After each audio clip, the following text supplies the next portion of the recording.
नमस्कार दोस्तों, खोट्ठा क्लास में आप सभी का बहुत बहुत स्वागत है। खोट्ठा का सीजीएल के लिए हम लोग प्रैक्टिस सेट कर रहे थे। 3 सेट ऑलरेडी हम लोगों ने कर चुका है। आज चौथा सेट है। आज इसको हम लोग सॉल्व करेंगे। एक सीरीज है ये प्रैक्टिस का, जो अभी लगभग कंटिन्यू चलने वाला है। अप्रोक्स 25 से 30 सेट हम लोग करने वाले हैं। तो बने रहिए चैनल पे और अपनी तैयारी को जांचते रहिए, परखते रहिए और जहाँ कुछ कमी दिखता है उसको पूरा करते रहिए। शुरू करते हैं आज का क्लास। चलते हैं पहले सवाल की ओर। उसके पहले बार आए हैं चैनल पे तो सब्सक्राइब कर लीजिए। खोट्ठा का सीजीएल आपका उत्पाद सिपाही और भी जो सारी खोट्ठा का सिलेबस है जेएसएससी का, वो सारा सिलेबस यहाँ पे कंप्लीट करेंगे हम लोग। एक के बाद एक पूरा करेंगे उसको। बने रहिए चैनल पे। चलिए शुरू करते हैं आज का सेशन और देखते हैं पहला सवाल क्या है। पहला सवाल है, हम जियब कैसे कहनी के लिखवैया के है। ये हथ कौन है? हम जियब कैसे कहानी के लिखने वाले कौन हैं, लेखक कौन है? ऑप्शंस हैं आपके चित्तरंजन महतो, सुकुमार, बीएन औदार, विनोद कुमार। इन चारों में से कौन होगा सही जवाब, ये आपको बताना है। तो ये आप तभी बता सकते हैं कि ये जो कहानी है हम जियब कैसे, ये किस किताब से है। अगर आपको ये पता है तो आप उसका नाम, उस लेखक का नाम बता सकते हैं। तो ये कहानी जो है ना, वो है छायहर से। किससे है? छायहर से। और उसके लेखक कौन है? चित्तरंजन महतो चित्रा। ठीक है, इसका सही जवाब क्या हो जाएगा? चित्तरंजन महतो चित्रा। चलिए आगे देखते हैं अगला सवाल। पपीता खेती कौन किताबें उखरवल गेल है। एक ये नाम है पपीता खेती। ठीक है, ये किस किताब में छपा हुआ है? एक्चुअली एक ये कविता का नाम है। ठीक है, कविता का नाम है। तो बताना आपको है कि ये जो कविता है पपीता खेती, ये किस किताब से लिया गया है, ये किस किताब में छपा हुआ है। ऑप्शंस हैं आँखी गीत, खोट्ठा काठे पैदे खड़ी, एक मौनी फूल, दामोदर कोराइन। ये चारों जो हैं कविता किताब है, खोट्ठा कविता किताब है। तो इस प्रश्न का जवाब क्या होगा? इसका जवाब होगा एक मौनी फूल। संतोष कुमार महतो जी द्वारा रचित एक मौनी फूल का ये कविता है पपीता खेती। बड़ा ही रोचक और मज़ेदार कविता है। अगर आपने नहीं पढ़ा है तो प्लेलिस्ट में ये पूरा किताब अवेलेबल है एक मौनी फूल का, आप वहाँ से देख लीजिए। टोटल खोट्ठा को हिंदी में करके बताया गया है। चलते हैं अगले सवाल की ओर। अगला सवाल क्या है 3 नंबर पे, शंभू कौन नाटक पात्र लागई। शंभू जो है वो किस नाटक का पात्र है, किस नाटक का वो कैरेक्टर है। नाटक का है तो नाटक कौन कौन से हैं आपके सामने ऑप्शन में? अजगर, डाह, चाबी काठी, उद्वासल कर्ण। इतना तो श्योर है कि ऑप्शन में आपको यही सब रहेंगे, चाहे क्वेश्चन कोई भी रहे। तो शंभू जो है वो किस नाटक का पात्र है, ये आपको बताना है। शंभू किसी को याद है? शंभू जो है ना वो चाबी काठी नाटक का पात्र है। चाबी काठी किसका है? चाबी काठी का। ठीक है, याद है ना?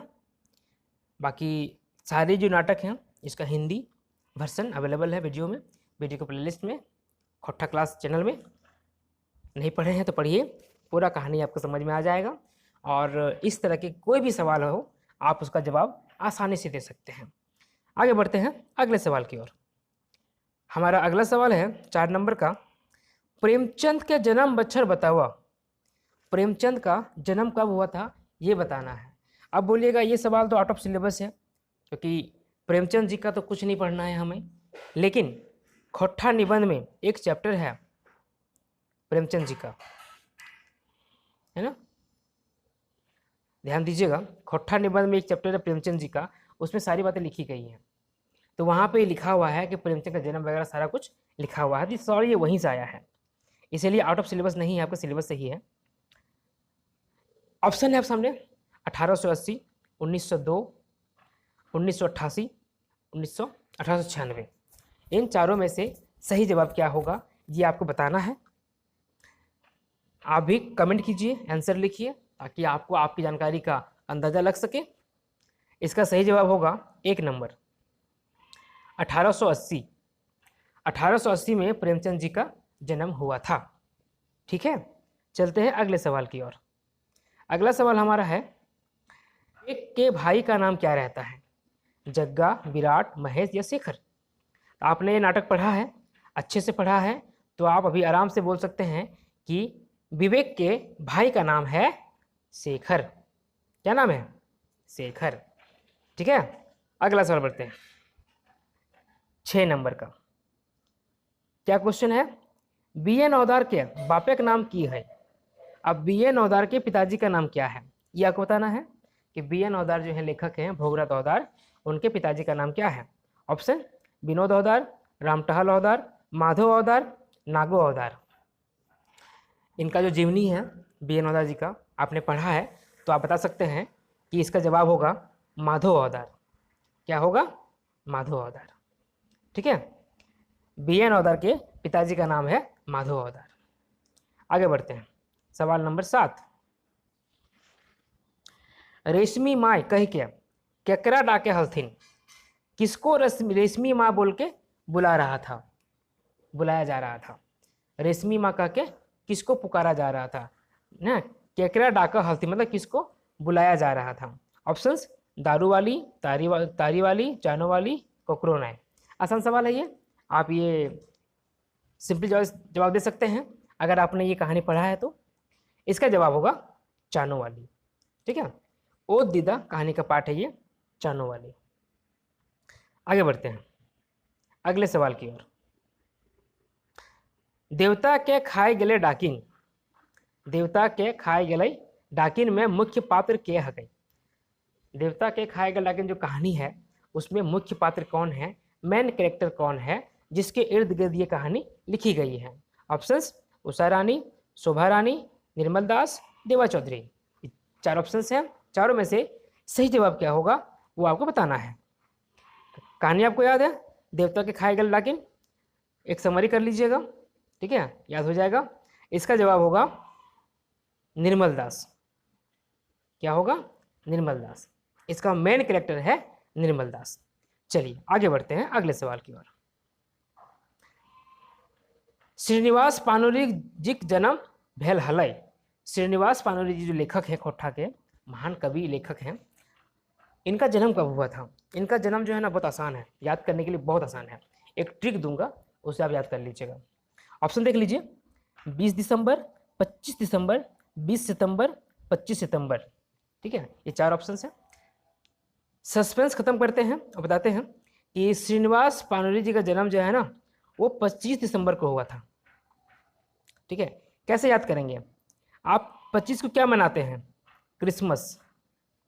एक और कुछ मनाते हैं, किसी का जन्मदिन है, अटल बिहारी वाजपेयी।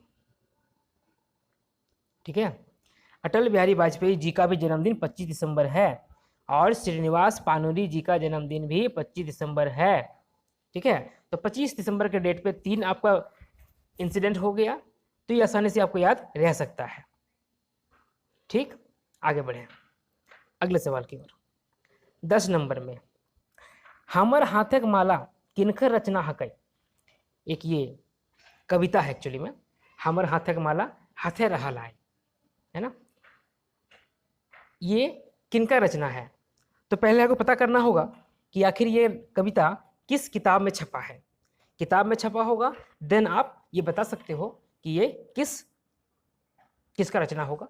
ठीक है, तो सबसे पहले जान लीजिए कि हमर हाथक माला ये जो कविता है ये लिखा हुआ है आंखिक गीत में। आंखिक गीत में लिखा हुआ है। अब बताइए, आंखिक गीत जो किताब है, कविता संग्रह है, इसके लेखक कौन है? इसके जो लेखक होंगे उन्होंने ही लिखा होगा, तो इसके लेखक हैं श्रीनिवास पानुरी। कौन है? श्रीनिवास पानुरी। क्लियर है कि नहीं? हमर हाथक माला का लेखक कौन हुए? श्रीनिवास पानुरी। अगला सवाल, सुकुमार कर जन्म तारीख बतवा। सुकुमार जी, इनका हमने नाटक पढ़ा है, इसका नाम था डाह, है ना? तो इनका जन्म तारीख पूछ रहा है आपसे कि इनका जन्म कब हुआ था। आपके सामने ऑप्शंस दिया हुआ है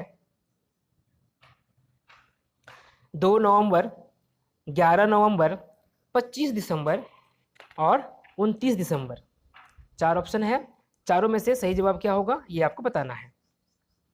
उम्मीद करता हूँ आप लोग को याद होगा, सुकुमार जी का जीवनी पढ़ा है आपने। इसका सही आंसर होगा 2 नवंबर। क्या होगा? 2 नवंबर। चलिए आगे बढ़ते हैं अगले सवाल की ओर। छोटा नागपुरक नैनीताल केकरा कहल जा है? छोटा नागपुरक नैनीताल केकरा कहल जा है? किसको बोला जाता है छोटा नागपुर का नैनीताल? बिया नौधार को, लातेहार को, नेतरहाट को, झारखंडक बौनझार को? मुझे लगता है आप लोगों को इसका जवाब मिल गया होगा। होठा निबंध किताब है, उसमें एक निबंध है छोटा नागपुरक नैनीताल नेतरहाट, है ना। तो इसका जवाब क्या होगा? 3 नंबर नेतरहाट।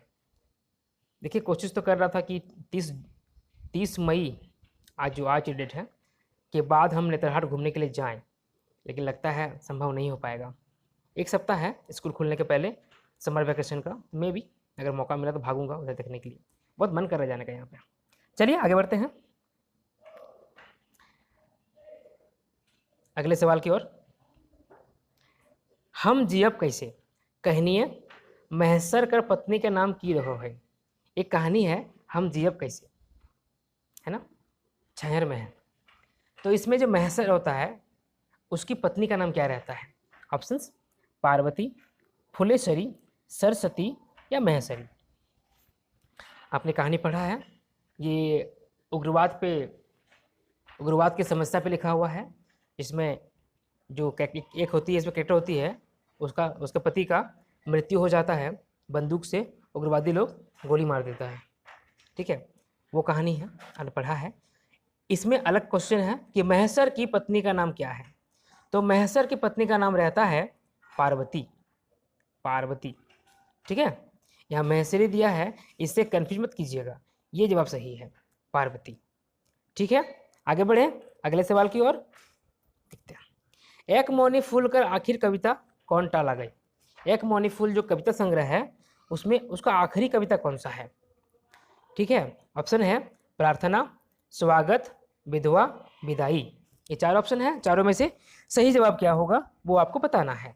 तो आप यहाँ से बोल सकते हैं इसका आखिरी सवाल, आखिरी जो कविता है इस किताब का वो है विदाई। क्या है? विदाई। इसके लेखक कौन है? संतोष कुमार महतो। अगला सवाल, जंगली केकर शादी में गेल हलई? जंगली जो है वो किसकी शादी में गया था? ऑप्शन से आप सामने महेश के, उमेश के, अशोक के, शेखर के।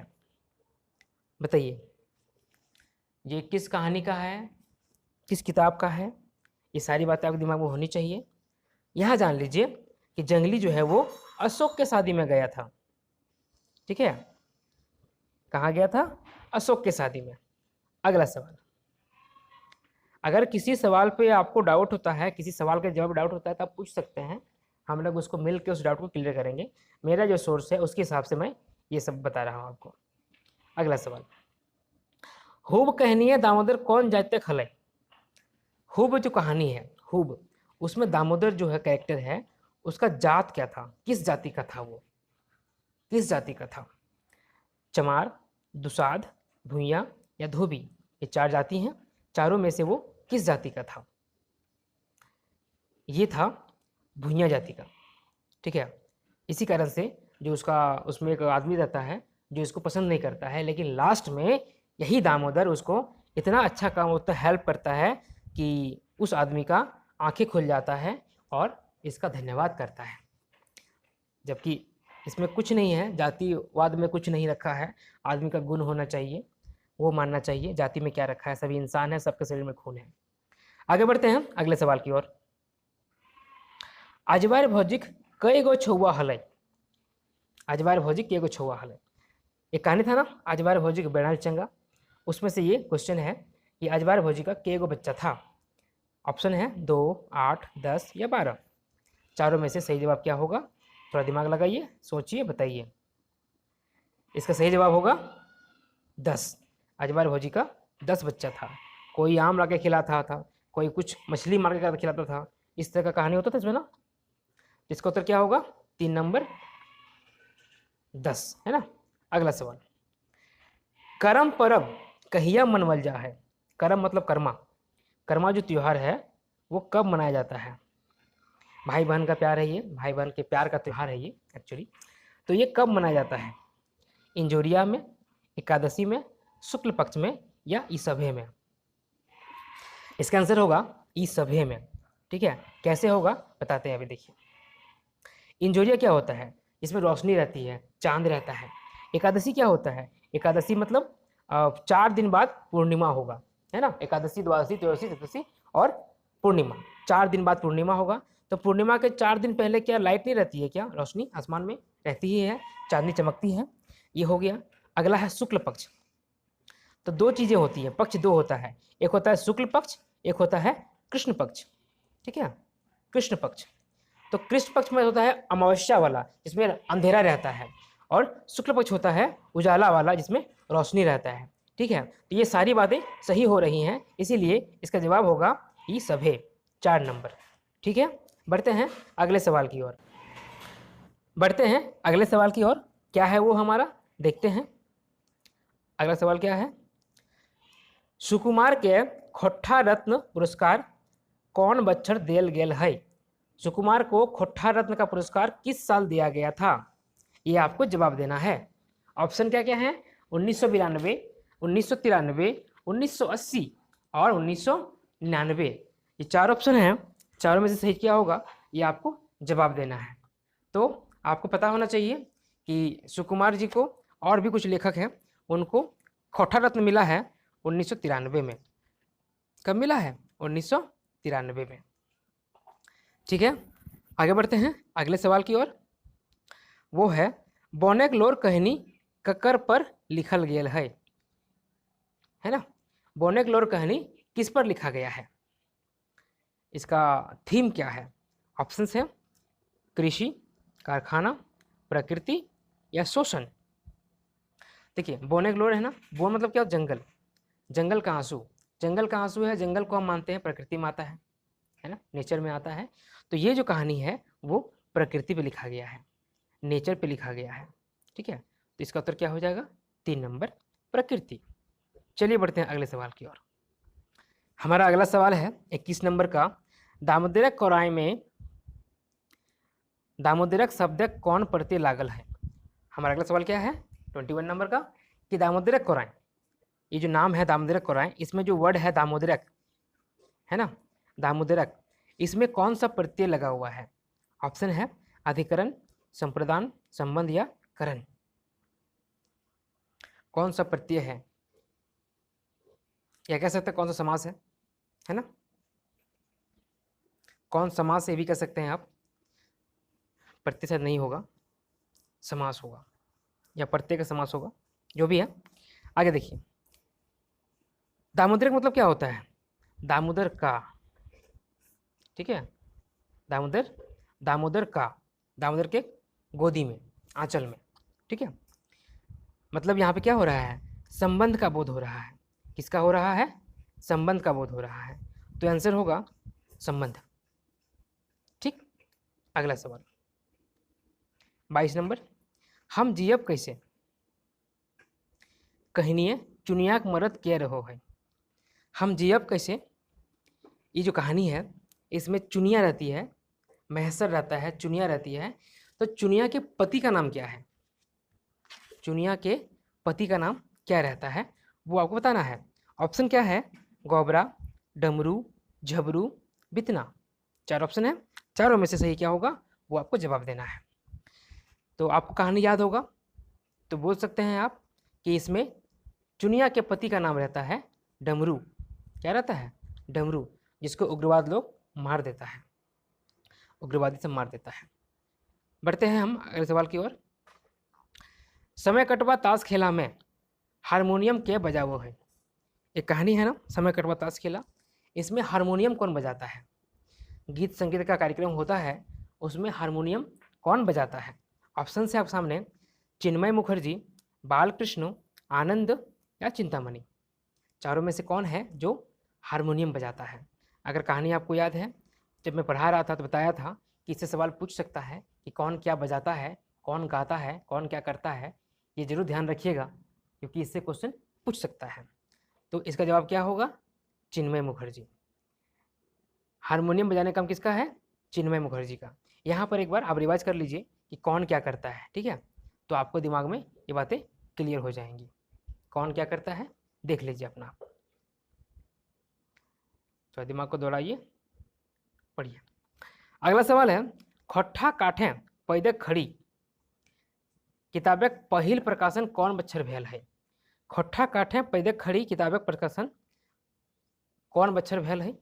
पहिल प्रकाशन, फर्स्ट पब्लिकेशन कौन साल हुआ है? ऑप्शन है 1981, 1983, 1990, 1987। देखिए इसमें थोड़ा आपको कन्फ्यूजन हो सकता है, थोड़ा डाउट हो सकता है, लेकिन जो मेरा सोर्स है जिससे हम पढ़ा रहे हैं आपको, उसमें से इसका दिया हुआ है 1983, ठीक है, 1983। एक्चुअली खोट्ठा काटे पैदे खड़ी का जो पब्लिकेशन है झरोखा पब्लिकेशन रांची, मैंने उनको मेल किया, ठीक है, मेल का वेट किया, पूछा कि आखिर इस बुक का पब्लिकेशन डेट क्या है एक्चुअल में, लेकिन वहाँ से कोई जवाब नहीं आया। इस कारण से मैं श्योर नहीं हो पाया कि आखिर इसका डेट क्या है, बिकॉज बुक में इसका डेट नहीं लिखा हुआ है। इसीलिए जो भी राइटर जो लिख रहा है सब मान कर चल रहा है, और जहाँ से बुक छपी थी मैंने वहाँ से कोशिश किया जानने का, तो वहाँ से भी कोई जवाब नहीं मिला। इसलिए मान के चलेंगे कि हम यही ऑप्शन माने 1983 जो मेरे पास अवेलेबल है। अब बढ़ते हैं अगले सवाल की ओर, जो कि अंतिम सवाल है। एक काठ माने कई पैला हुआ है? एक काठ, खोट्ठा काठ है पैदे खड़ी पड़े है ना, इसमें काठ मतलब क्या होता है, एक काठ मतलब क्या होता है, उसमें कितना पैला होता है? ऑप्शन है 20, 30, 40, 50। ये चारों में से क्या होगा वो बताइए। काठ मतलब होता है 40 पैला, और खड़ी मतलब होता है खंडी, खंडी मतलब होता है 20 पैला, इसका आधा है ना। 40 मतलब क्या होता है काठ, और खंडी मतलब होता है 20 पैला, 40 पैला 20 पैला। ठीक है, तो ये था आज का सेशन। उम्मीद करता हूँ सवाल पसंद आए होंगे आपको, अच्छा लगा लाइक शेयर कीजिए, लोगों तक पहुँचाइए, प्रैक्टिस करवाइए सबको, और इस तरह से आप भी अपनी तैयारी को कंटिन्यू कीजिए। चलिए मिलते हैं अगले वीडियो में एक और सेट के साथ, जिसमें क्वेश्चंस रहेंगे, अच्छे खासे क्वेश्चन रहेंगे। तब तक पढ़ते रहिए, तैयारी करते रहिए। आप सभी को बहुत बहुत धन्यवाद।